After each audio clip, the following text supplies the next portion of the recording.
Hello everyone, কেমন আছো সবাই? আশা করছি ভালো আছো আর আমিও ভালো আছি। তো চলে এলাম নতুন একটা রেসিপি ভিডিও নিয়ে। না নতুন নয়, অনেকবারই করেছি। তো যাই হোক, আজকে বানাবো চাউমিন, ভেজ চাউমিন বানাবো। তো চলো পুরো ভিডিওটা দেখতে থাকো। তো এখানে সবজিগুলো ভালো করে কেটে ধুয়ে রেডি করে রেখে দিয়েছি। এখানে মশলাটাও একসাথে রেখে দিয়েছি। আর এইদিকে চাউমিনটাও সেদ্ধ করতে বসিয়ে দিয়েছি। আমি 70%-এর মতো সেদ্ধ করেছি। তো তারপর এটা জল থেকে ছেঁকে নেব। আর এদিকে কড়াইয়ে তেল গরম করতে দিয়ে দিয়েছি। আর দেখো কত সুন্দরভাবে সেদ্ধ হয়ে এসেছে। তো তোমরা এভাবে সেদ্ধ করে নেবে। তো তারপরে দিয়ে দিলাম সয়াবিনগুলো। তো ভালোভাবে সয়াবিনগুলো ভেজে নিলাম।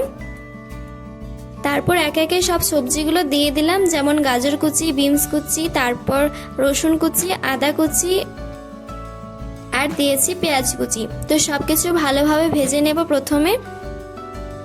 তো সবজিগুলো বেশ কিছুক্ষণ ভাজার পর যে মশলাটা রেখেছিলাম সেই মশলাটা দিয়ে দিলাম, সাথে অল্প পরিমাণ জল দিয়েছিলাম। তো বেশ কিছুক্ষণ মশলাটা কষিয়ে নিচ্ছি।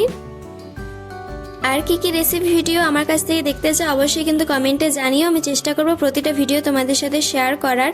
তো যাই হোক, এখানে মশলাটা বেশি কিছুক্ষণ ধরে কষিয়ে নিয়েছি। তো তারপরে দিয়ে দিলাম জল, যাতে সবজিগুলো একটু সেদ্ধ হয়ে আসে।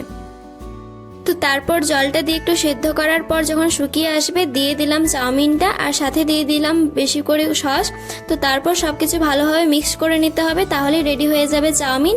আর সত্যি পুরো দোকানের মতন খেতে হয়েছিল, দারুণ লাগছিল। তোমরা এভাবে বাড়িতে বানিও সহজ পদ্ধতিতে, তোমরা তো দেখলেই।